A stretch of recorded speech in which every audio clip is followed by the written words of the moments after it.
Hello, bachcho. Let's read the question. And the question says the arrangement of orbitals on the basis of energy is based upon their n plus L value. Lower the value of n plus L, lower is the energy. For orbitals having same values of n plus L, the orbital with lower value of n will have lower energy. Based upon the above information, arrange the following orbitals in the increasing order of energy. तो हमें बताना है कि कौन सा orbital का है जो करेक्ट ऑर्डर ऑफ एनर्जी में दिया है 1s 2s 3s 2p के केस में, या फिर ऑप्शन बी, ऑप्शन सी और ऑप्शन डी में। तो हम देखेंगे क्या एग्जैक्टली हो रहा है। तो यहाँ पे लिखा है कि n प्लस एल अगर लोअर है तो उसका एनर्जी लोअर होगा, यानी n प्लस एल वैल्यू कम होगा तो n प्लस एल का एनर्जी लोअर होगा, n प्लस एल का वैल्यू ज्यादा होगा तो एनर्जी ज्यादा होगी। तो की कंसेप्ट हम देख लेंगे। की कंसेप्ट ये लग जाएगा स्ट्रक्चर ऑफ एन एटम का। स्ट्रक्चर ऑफ एन एटम, तो इस केस में क्या हो जाएगा। पहला तो है 1s 2s 3s और 2p। तो फर्स्ट क्वेश्चन का ए पार्ट में हमारे पास है 1s 2s 3s and 2p। n plus L value calculate करेंगे। n plus L value calculate करने के हमें पता होना चाहिए n क्या होता है। n जो होता है वो होता है प्रिंसिपल क्वांटम नंबर, qn यानी क्वांटम नंबर, और l जो होता है वो होता है azimuthal azimuthal quantum number. N जो होता है वो हमें शेल नंबर बताएगा, एल जो होता है वो ऑर्बिटल बताता है। तो 1s 2s 3s 2p के केस में इसका जो n प्लस एल वैल्यू है हम डायरेक्टली यहाँ पे n प्लस एल लिख लेंगे। उसका 1s का हो जाएगा कितना, n वैल्यू है 1, s वैल्यू यानी s है तो l वैल्यू 0 हो जाएगा। तो n प्लस एल वैल्यू 1 है यहाँ पे हो जाएगा 2 प्लस 0, यहाँ 2 हो जाएगा। 3 प्लस 0 3 हो जाएगा, यहाँ पे 2 प्लस 1 ये 3 हो जाएगा। तो यहाँ पे क्या है हमें मिला, हमें पूछा है कि arrange the following orbitals in the increasing order of energy. तो इंक्रीजिंग ऑर्डर ऑफ एनर्जी क्या हो जाएगा इस केस में। अगर हम देखेंगे कि दो जो है हमारे पास same value of n plus l दिया है, तो यहाँ पे बोला है कि for orbitals having same values of n plus l, the orbital with lower value of n will have lower energy. तो लोअर वैल्यू ऑफ n किसका है, इसका है 2, तो इसका एनर्जी लोअर होगा 3s से। तो हम क्या बोलेंगे इसमें जो ऑर्डर हो जाएगा, तो कैसे अरेंज करना है, in the increasing order of energy. तो 1s को सबसे पहले अरेंज कर लेंगे, फिर हो जाएगा 2s, फिर हो जाएगा 2p, फिर हो जाएगा 3s। So this will be the correct order for the first part का ए वाला। Then we can have for second first part का b1। So in this case it is आज 4s 3s 3p 4d।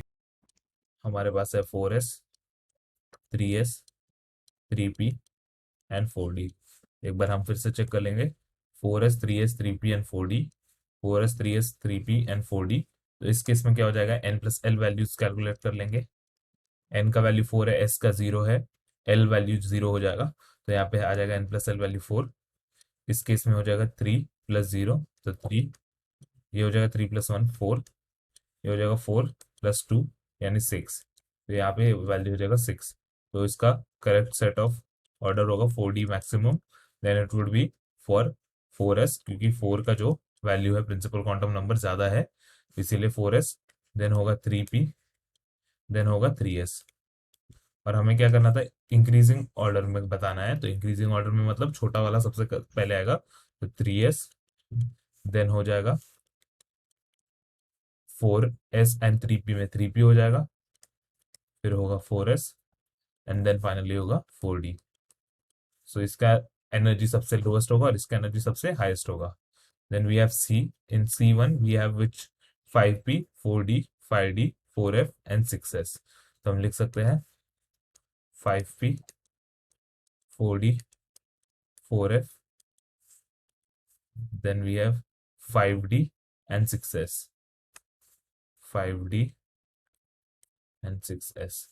तो इस case में n plus L value जो होता है 5 प्लस 1 हो जाएगा ये 6, 4 प्लस 2 हो जाएगा ये 6, ये 4 प्लस 3 हो जाएगा यानी 7, ये हो जाएगा 5 प्लस 2 यानी 7, ये हो जाएगा 6 plus 0 6।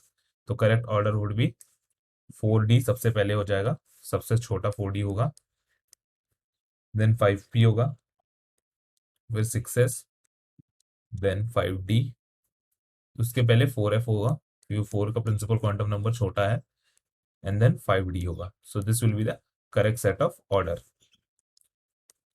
Then we have d also. In the d के पार्ट हमारे पास है 5f, 6d, 7s, 7p. सो हम लिख लेंगे 5f, देन हमारे पास है 6d, 7s, 7p, 6d, 7s, 7p.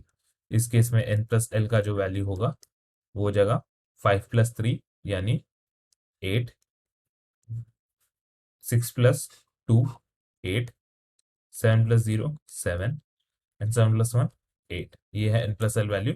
तो इसका करेक्ट सेट ऑफ ऑर्डर क्या हो जाएगा? सबसे छोटा जो होगा वो होगा 7 वाला यानी 7s. देन होगा 8, सारे 8 है तो हमें देखना पड़ेगा प्रिंसिपल क्वांटम नंबर छोटा किसमें है, वो है 5f में, तो 5f आ जाएगा यहाँ पर. देन होगा 6d, फाइनली होगा 7p. So this will be the correct set of order. Then हमारे पास है second part. In the second part, it is asked, based upon the above information, solve the questions given below. Which of the following orbital has the lowest energy? तो lowest energy बताना है 4d, 4f, 5s और 5p में. तो हम लिख लेंगे second का ए पार्ट. हमारे पास क्या क्या है फिर से देख लेते हैं. 4d, 5, 4f, 5s and 5p. 4d, 4f,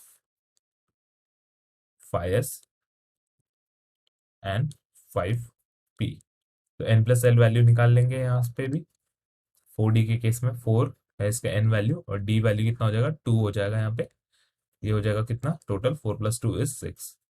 यहाँ पे कितना हो जाएगा 4 plus 3 which is equal to 7. यहाँ पे हो जाएगा 5 plus 0 which is equal to 5. यहाँ पे हो जाएगा 5 plus 1 which is equal to 6. तो सबसे छोटा जो होगा वो होगा 5 वाला वैल्यू यानी 5s का जो है सबसे लोएस्ट इन एनर्जी होगा. तो 5s is lowest in energy. अब हमारे पास इसका सेकेंड पार्ट भी है. सेकेंड पार्ट में क्या पूछा है? Which of the following orbitals has the highest energy. Highest energy बताना है किस में होगा. तो हमारे पास है 5p, 5d, 5f, 6s and 6p. तो हम यहाँ पे लिख लेंगे 5p, 5d, 5f, 6s and 6p. इसमें हाईएस्ट एनर्जी बताना है तो n प्लस एल वैल्यू देख लेंगे. ये हो जाएगा 5 प्लस 1 यानी 6. ये हो जाएगा 5 प्लस 2 यानी 7, 5 प्लस 3 8, 6 प्लस 0 6 और यहाँ पे हो जाएगा 6 प्लस 1 7. तो हाईएस्ट एनर्जी आ रहा है 8 का. तो ये 8 करस्पॉन्ड कर रहा है 5f को. सो 5f will be highest in energy.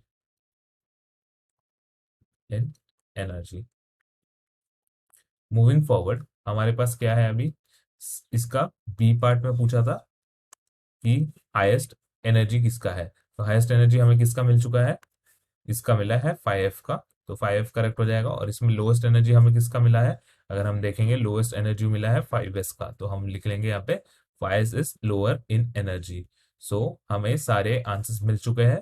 Hope you have understood it well. Best of luck.